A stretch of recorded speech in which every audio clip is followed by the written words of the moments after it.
तर सत्ताधारी आणि विरोधक यांच्यामध्ये सुद्धा यावरून जुंपली। मात्र भुजबळांना मंत्रिपद नाकारलं, त्यामुळे ओबीसी नेते लक्ष्मण हाकेंनीही अजित पवार यांच्यावर थेट हल्लाबोल केलाय। भुजबळांना मंत्रिपद नाकारलं हा ओबीसींचा अपमान आहे, ही टीका यावेळेस हाकेंनी केली आहे।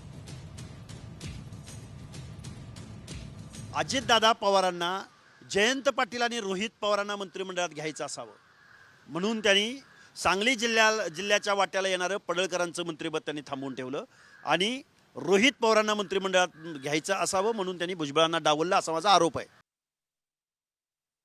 तर ओबीसी नेते छगन भुजबळ यांना मंत्रिमंडळातून डावलण्यात आलेलं आहे आणि या विरोधात ओबीसी समाज आक्रमक झालेला आहे। शिंदखेड राजा या ठिकाणी ओबीसी समाजाच्या वतीने शहरातून मोर्चा काढण्यात आलेला आहे। नागपूर पुणे या महामार्गावरती रास्ता रोको आंदोलन केलं जात आहे। राष्ट्रवादी काँग्रेस पार्टीचे राष्ट्रीय नेते आणि उपमुख्यमंत्री अजितदादा पवार यांचा निषेध यावेळेस केला जातोय। सिंदखेड राजा या ठिकाणी मोर्चा काढला जातोय, रास्ता रोको सुद्धा या दरम्यान करण्यात आलं असल्याचं आपण या दृश्यांमध्ये बघतोय।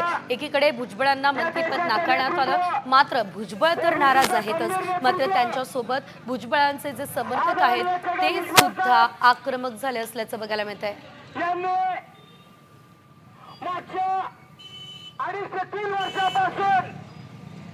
तर आपण एकंदरीत जर बघितलं तर ओबीसी समाज सुद्धा आक्रमक झाले। एक लक्षात ठेवा, या देशाचं नेतृत्व ओबीसीचं खंबीर नेतृत्व